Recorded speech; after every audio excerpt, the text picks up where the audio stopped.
Welcome to the Zionsgate podcast. This is episode 1. We are proud to have the legendary Mortiis in the building. Havard, welcome to Seattle. Thank you. So, briefly, we met through the Discogs Marketplace. Did an order through our web store, and we kind of made friends talking about music. And in this industry, what I've noticed is that musicians tend to have pretty good taste in vinyl, and they often buy the records that you love and other people don't buy. So to start this discussion, Somebody's got to buy them. Yeah, someone's got to buy them, exactly, because they're good records. Yeah. I was impressed that you bought what I consider a very underrated band, Mahogany Rush. Yeah. Also, Frank Marino is the guitar player. And I was wondering, besides he's a badass guitar player, that's probably how you heard about it, or is that something that you read about? What made you fall in love with Mahogany Rush? It was just one of those things when I was living back in Sweden and I was hanging out with guys like Michael Amott and guitar players like that. And that, I was looking through his collection, or he might have told me about it. Maybe it's like 20 years ago now. So, yeah. I heard some of his music, Mahogany Rush, or it might have been Frank Marino's solo stuff, and I thought it was fucking cool. And that was a point in my life when I was broadening my horizon in terms of just discovering new music that wasn't necessarily just pure metal. Yep. And Mahogany Rush and / Frank Marino, it's one of those things that popped up, and I love this album. It's a great gateway band for that, because honestly, that was my experience with it as well. When I was trying to learn everything about good hard rock or psych rock that wasn't on the radio, that's one of the bands that I first stumbled across. And I think they're slightly more accessible because it's not incredibly rare. They did chart a little bit, so there is copies out there. And I was like, wow, this guy can play, And, Yeah. And there's a couple great records. The Maxim and the Child of the Novelty records are freaking amazing. Yeah. And they didn't really make it because they're a Canadian band, and I don't think that helped them a lot. But it seems like they're popular in Europe and amongst some of the record collectors. But it definitely doesn't move like it should. So I thought that was really cool that you bought a bunch of that. Yeah. And he is a great guitar player, and there's very lazy comparisons out there that he's like a poor man's Jimi Hendrix, right? That's kind of he gets that way of singing. I thought that with his sort of slightly talky singing style was a little bit like Hendrix. But it didn't bother me. I didn't. Yeah, that's kind of a knock on him. He's had to follow his whole career. He even says in interviews that, this is just the way I play. This is how I sound. I didn't even think about it in terms of playing. It was just singing. Interesting, because his rep is that sounds like Jimmy in the guitar style. I would just take that as a compliment. Right, exactly. Yes, not everybody can do that. Yeah, so that I thought that was cool that was something that you purchased and we did our trade, and like I said, Marino is a great gateway into what else is there.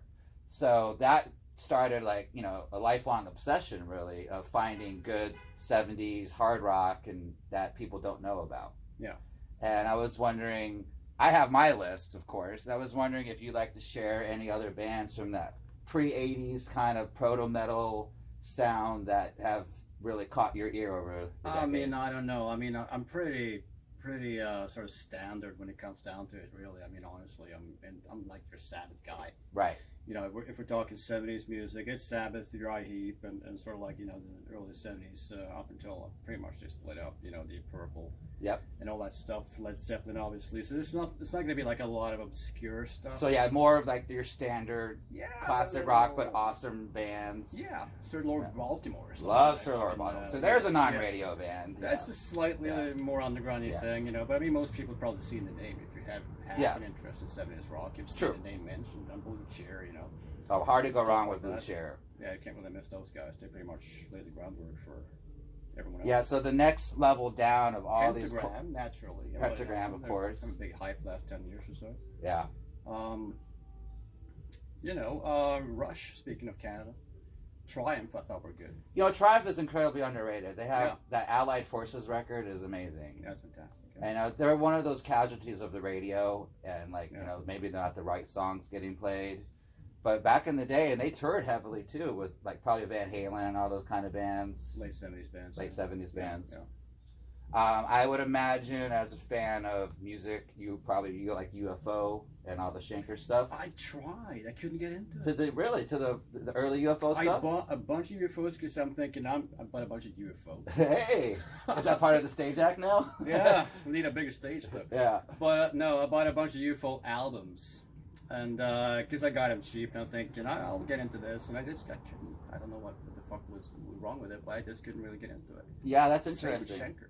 So, what I found with some records that I thought I should like that I didn't at first, you revisit them down the road, and then Didn't dislike them. I just right. they didn't kill it for me. Maybe it's time for a rewind and give those another listen.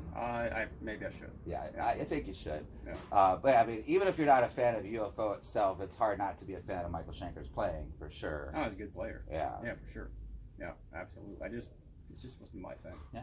Well, not everything can be your thing now, can it? No, I'm a very open-minded person, Yeah. but sometimes it just doesn't work. Do you find that most musicians tend to have that open-mindedness about all genres of music, or is that kind of a specialized thing for people with, I don't want to say good taste, but more just broad horizons in general? Do you think that we're in the minority? It's hard to tell. I think some band members and musicians still be pretty zoned in on kind of just the type of music they play. I met some people that have been pretty archaeological in terms of just being interested in music and digging around and trying to discover stuff. I mean, they're human beings. I mean, all of them, and tastes differ. But I think musicians, by and large, have a deeper interest in music than, no offense, than fans. Because they're usually fans of a certain genre. Right. But it's an age thing as well. I mean, when I was 18, I didn't care about anything with black metal. Right. Everything else was fucking bullshit to me. Yeah.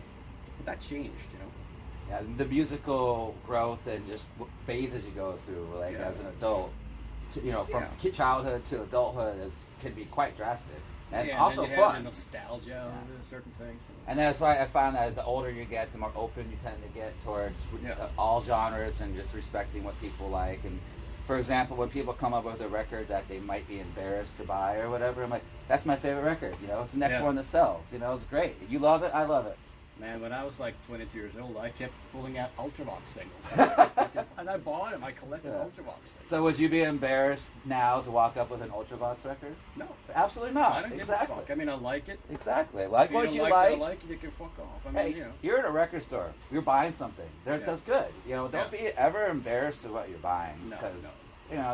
it's 2019. Let's just get rid of that right away. Fuck it. Yeah, fuck it.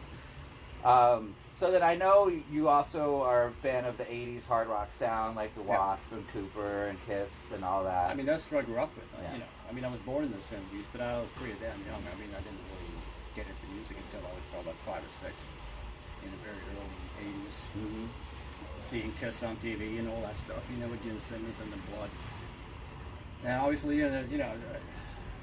Little Stones throw away from that. You got Wasp's first album. Badass record. I was fucking sold when I saw that.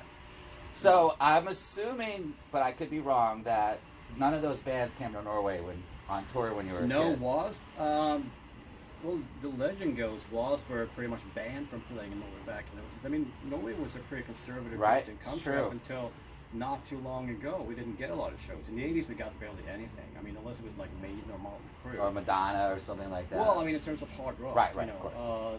You get the absolutely biggest acts. Right. Which back in, 1986 or 7 would have been Iron Maiden, Motley Crue, AC/DC, those types of bands. And Wasp actually got a big headline in one of our biggest newspapers back in probably, I'd say, 85, 86. They were touring with Maiden or some other bigger band. And they were banned from playing. Wow. Yeah. So that's, like, now there's more bands in the world than ever. But back then, the world would seem to be more open towards, certainly musical expression. I think the world was opening up in the 80s, but I mean, Norway remained fairly closed, Right. I'd say, until probably late 80s, early 90s. Then it kind of started opening up. Was that true of most of Scandinavia, or more specialized just within Norway? I think it was mostly Norway. I mean, I moved to Sweden in '94, And one of the first things I realized were how many fucking shows those guys had already seen. They were talking about, like, yeah, I saw Creator, Destruction, Right. Sodom, all those fucking awesome Love bands. all those bands. Yeah, who doesn't? Right. You know, and I'm like, they never even set foot in Norway as far as I'm concerned. I mean, they might have done a couple. And that's not even that terribly far from there, you know, as far as it goes. All those I mentioned were German bands, and you know, you only got to cross through Denmark, and you're in Germany. Denmark's a tiny country, Right. So it's pretty damn close. Yeah. We never heard about him playing in Norway. So was that more of a political or cultural kind of? It might have just been a cultural thing. I'm not sure how big metal was in Right. Norway in the 80s. Because now it's like makes the pop It's charts. like a freaking export country for metal now. Exactly. Yeah. I mean, so that changed. I mean, over the course of 25 years. and it's really not that long of a time to go from you can't play here to this is our brand in a way. Till now, I mean, the Norwegian government is making a deal, you know, kind of a big deal out of bands like Dimmu Borgir. It's like an export thing now. I mean, that's turned all the way around. yeah, that's really interesting. Yeah, shit happens fast. So I know that we both share a passion for electronic music, starting from old Berlin school 70s kraut stuff all the way to new modern. I mean, yeah, I'm totally into it. I mean, I can't name drop as many bands as you can, and friend. You just proved that to me. Just pulling out this, you know, this one. I'm like, I never even heard of it. That's kind of one of my things. I'm like, oh, this is gonna be embarrassing. But I do know that we do share a love for Klaus Schultze and Tangerine Dream. Absolutely, yeah. And I am a little bit obsessed with him. His music is Klaus? really speaks to me in a lot of ways. And I'm curious to see if you have any Klaus Schultze stories or favorite records you like to talk about for a second. Well, I don't know him personally in terms Right. of stories, but I wish I would have fucking had a lot of questions to ask him. Yeah, right. Because he's like the synth moog master. The big modular master. Have you seen his setups? Like sometimes inside the record gatefolds, you can see from how the old times? Yeah, how I mean, massive. Almost nobody does that anymore. But I mean, there's this really cool. I think it's a live album. Yep. Where you get to see these photos of the setup. He's just sitting on like a bunch of furs on the Yeah, stage. I know exactly what you're talking surrounded about. by modular. And it's synths. just wires and knobs as far as the eye can see. It's like a 1920s fucking phone room where they fucking connect everybody. You know, it's like he's making sounds with that shit. Yeah. It's pretty fantastic. Yeah. And let's see, I believe he only played on one or two of the early Tangerine Dreams before he was on the first one. First one, and electronic drummer even too, I believe. He's an old sort of psych drummer. Yeah. He was in those Ashra Temple. Yeah, and some of those Ashwa Temple records are just amazing as well. Yeah, I need to get deeper into that. That's one of those things where, you know, because I got so zoned in on Tangerine Dream. Yeah. You know, Edgar Frosel's Edgar Frosel's solo stuff is so good. To some degree, Conrad Schnitzler, which is very artsy stuff. Yeah. That's harder to get into. You know, he's very sort of improvisational and Klaus and him did a record together. That's very good. Yeah. Wow. I'll show it to you later. Cool. I was never that. I mean, Conrad was also on the first Tangerine Dream. I mean, it was him, Edgar, and Klaus. So was he part of the Cluster Harmonia kind of family as well? Conrad was on the first three clusters, I think, when they spell it with a K. Right. As opposed to a C. Oh, that's right. They did change the name. So I know something. So you know more about Cluster than I do for sure. What would be a good Cluster record for the masses to check out? I don't even know, man. I mean, I don't know what to begin. Yeah. Just, there's a lot. And it also changes. Yeah. And then they got all the like Moebius and Rodelius solo right. stuff. That's a big cluster of cluster. Then Connie Blank gets involved. And, right. You know, the producer. Right. See, I know the names of a lot of those. I've heard one or two pieces I am by no means an expert when in that. Plank and Moebius gets it together, does stuff together, that's when I thought it was really cool. Okay. Which is, I think, later 70s stuff. I'm not quite sure about that. Well, that's good to know, because I'm always looking for more sounds and all genres, really. And krautrock is just a whole universe. Oh, God. I always started, to be honest, I mean, like I said before we started filming this, I mean, I kind of dropped that a little bit of the whole electronic thing. And in the past few months, I've been slowly sort of digging back into it. It gets in your blood, you know? Like yeah, it does. I mean, it's a big universe. It's like 80s hard rock. It's an amazing amount of stuff once you scratch. It's not just Iron Maiden and Judas Priest. I mean, those are the successful ones. Yeah. You know, you open the lid and it's like a whole fucking basement full of fucking insane stuff you never heard. Same thing with German krautrock. Yeah, that's a huge genre. Yeah, and they've all put out like 200 albums each, you know. Yeah. So I think Klaus has like 300 or 400 or 500 releases possibly. Like he's like fucking incredibly prolific. World record level shit. World record level. Yeah, I've managed to hear 20, 30, 40 of them, you know. I have that back home about that amount. Yeah. And probably 40 or 50 Tangerine Dream, and so I got a bunch. That's a lot, yeah. That's a lot. And I haven't bought anything in 20 years. Wow, cool. So you really went, you obsessed, like, because once you first When get I was a into, kid, I got really obsessed with it. because I lean towards the Berlin School as the taste that I prefer. It's a little more Right. rhythmic, and it's got the cool, effects and Was stuff. that like Kraftwerk? Well, I consider like Tangerine Dream and Klaus Schulze like as Berlin School, like a Right, subgenre. because I never got into those terms. I never Yeah, understood well, it. I saw online and in the store we're very organized and classified, and everything has a genre name. Right? I know, yeah. So I kind of pay attention to that, and it makes sense because it's not krautrock in the sense like Can and like Right. guitar Can is one of those driven. when I tried it, and I'm not sure. I if I'm cannot wrap my head around Can for No. 20 years, but Very I weird. respect them. They sell great. But like that end of the krautrock where it's a little bit, I consider it less accessible than Right. the Berlin school side of things, where anybody can like it because it's just kind of soothing and it's not trancey. More melodic. Yeah, melodic. Yeah. It has rhythm, Yeah, that's the stuff I like. and the warm synth pads. And Yeah, the like, moods and the arps. Yeah, so Yeah. pleasing. Yeah. So I found that I've gone down that wormhole pretty deep. Oh, that's a deep hole. It's a deep hole. I can make a lot of jokes there. Yeah. And just to wrap up that discussion, both Jean-Michel Jarre, who everyone knows and loves, is putting out new music that's pretty quality. And Klaus just put out a record in 2018 called Silhouettes. That's one of my favorite things I've ever heard by him. The last thing I heard about him was his health wasn't too good, but I'm not sure if that's true. Well, he is definitely up there in years, and Oh yeah, they're getting old, man. but I think he's doing better now as far as that. Well, I don't know, but he did release an album. Hopefully. Yeah, hopefully. Yeah. But this 2018 record is one of my favorite things I've ever heard by him. Wow, I gotta check that I'll out. show it to you. It's Yeah. fabulous, and you can't believe that this is 2018 Klaus Schulze. Right. Yeah, And he must be. I don't want to age the man, but he's got to be pushing 70, right? I would imagine. Yeah. Yeah.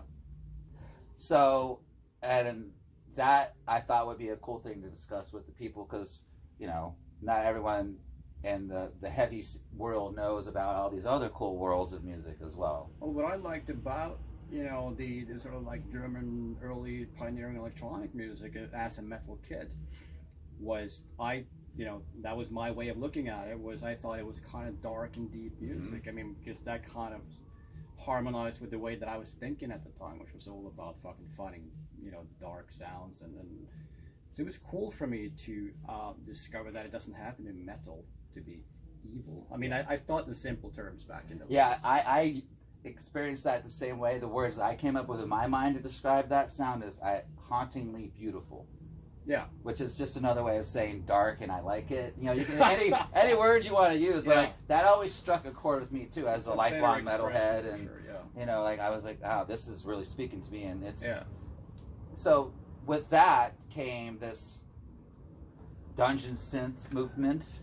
Is this a word that you had anything to do with, or did the fans coin it? I think fans coined it. I think so, too. Or other artists that came along much later. I mean, I started doing my keyboard-based music around right after the Emperor thing was over for me. I just went down to a record store and bought myself a keyboard. What kind? And it was just like a Roland JB30, which is like a cheap, kind of a regular person it's kind like, of keyboard? yeah, it's fairly cheap. Not a Klaus Schulze machine. No, it's not like an ARP 2006. I mean, Is that one you want? I wouldn't even know how to make a sound out Right, of it. just hit a button, right? You need like 48 fucking cables just to start the Oh, wow. Okay.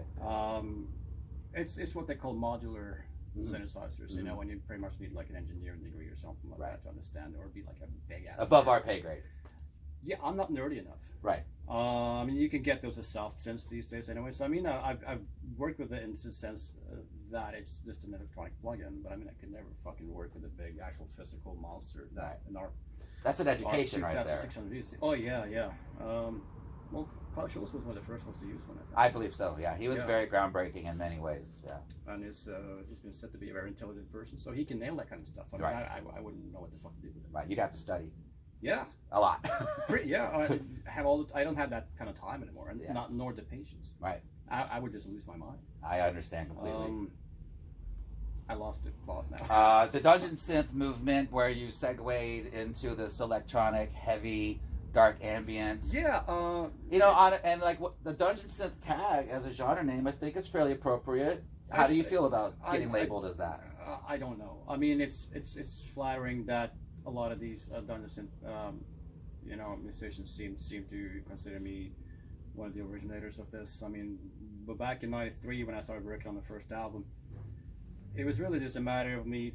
I didn't have a clue what I was doing. I didn't really know how to play music. I was just like creating tones and like, oh, this sounds good and that sounds good. It was just a matter of just trying shit out and trying to remember it until it was time to record it. Right. I didn't have a way to record, didn't have a sequencer or anything. No phones back then, you know. No, nothing. I didn't even have like a 4-channel portable cassette player or anything like that to record.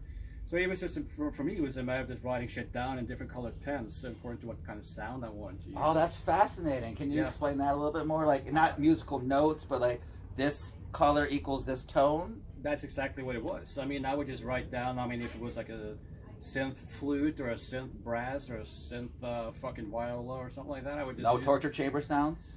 But at that time, I hadn't started using samplers yet. I mean, right. that time did come around a few years down the line when I kind of switched over to more industrial rock sounding music.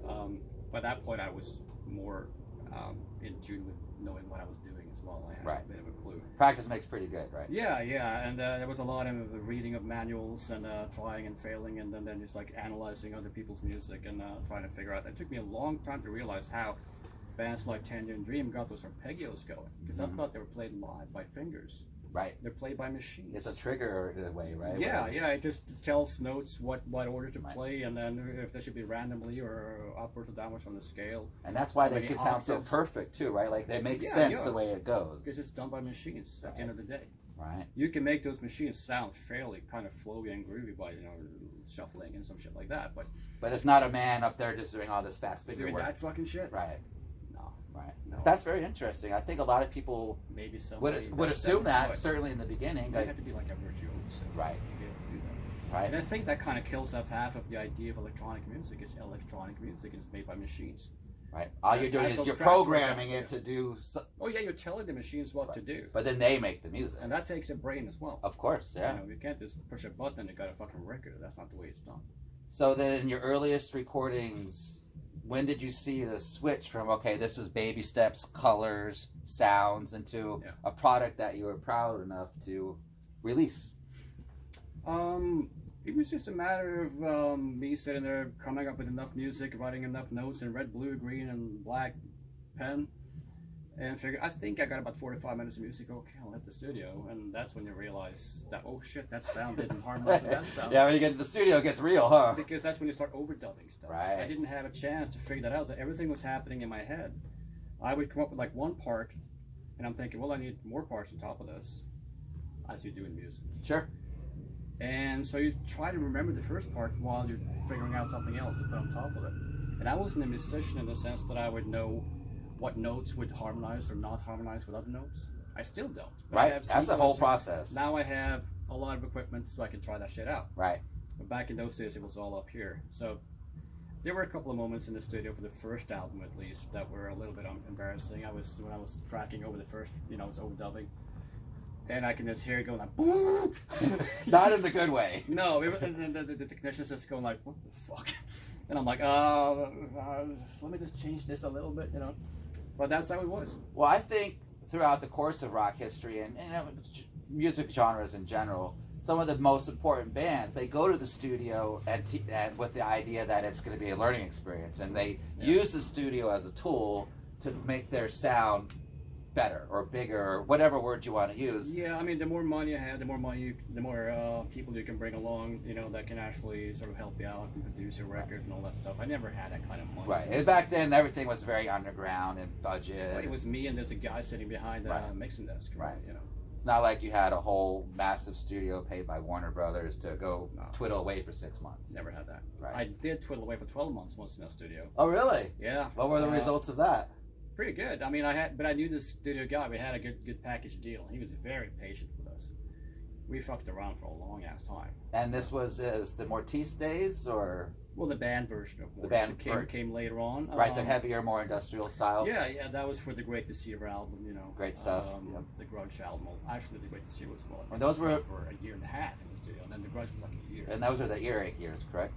Well, yes and no. The Grudge was Eric. Great Deceiver was actually me. I mean, I control self-produced pretty much everything after 2004. I own myself. Good. I mean, I think it's the way to go now. You know, more and more musicians are doing that. Even like massive pop stars, like Seattle's own Macklemore, like Pearl Jam, they own the rights to all their music. Everybody learned that lesson the hard way, you know. Exactly, and it's cool to see. You know, the music industry. Everyone can complain about this or that, but there is things that are positive growth throughout the years too.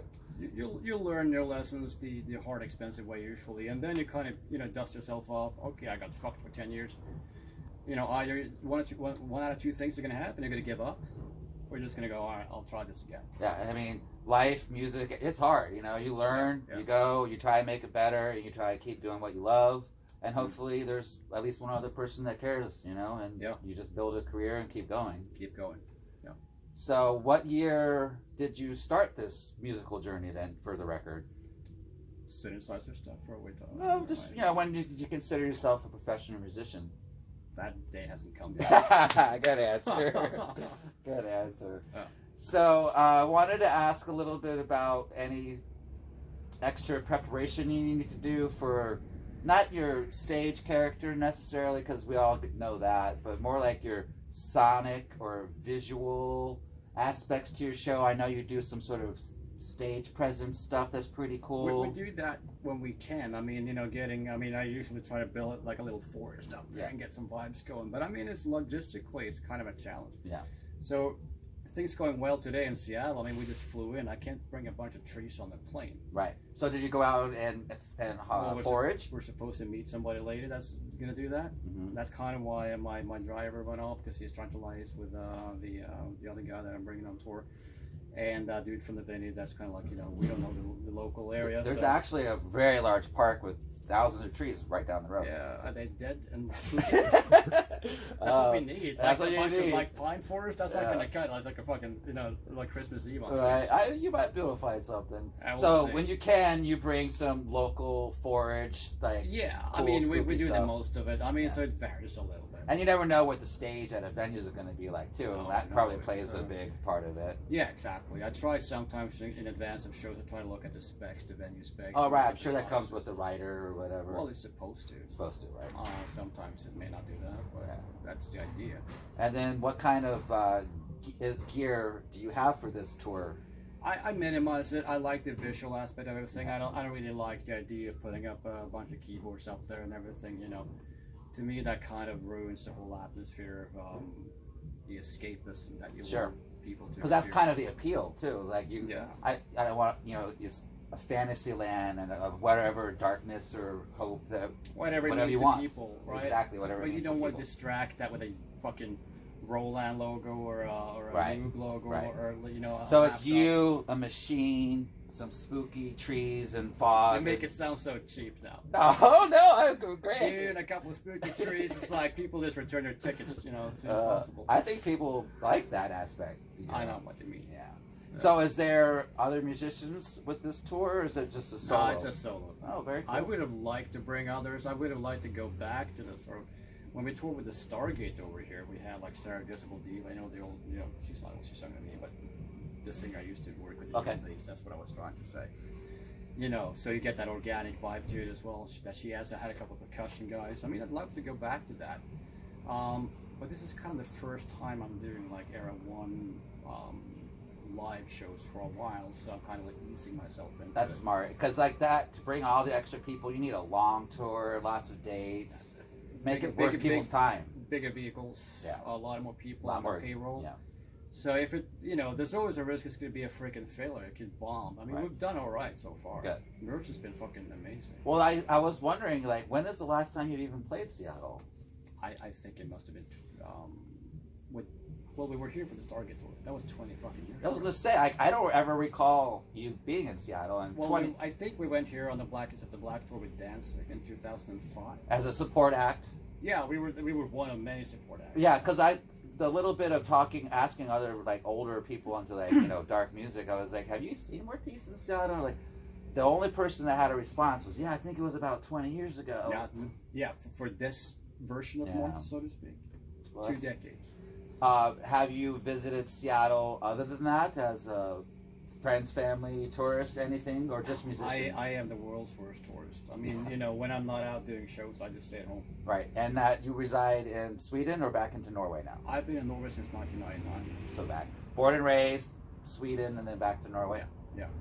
So I found that, I mean, just most people in general have this idea of Seattle in their mind for various reasons. We're famous for lots of things. Yeah.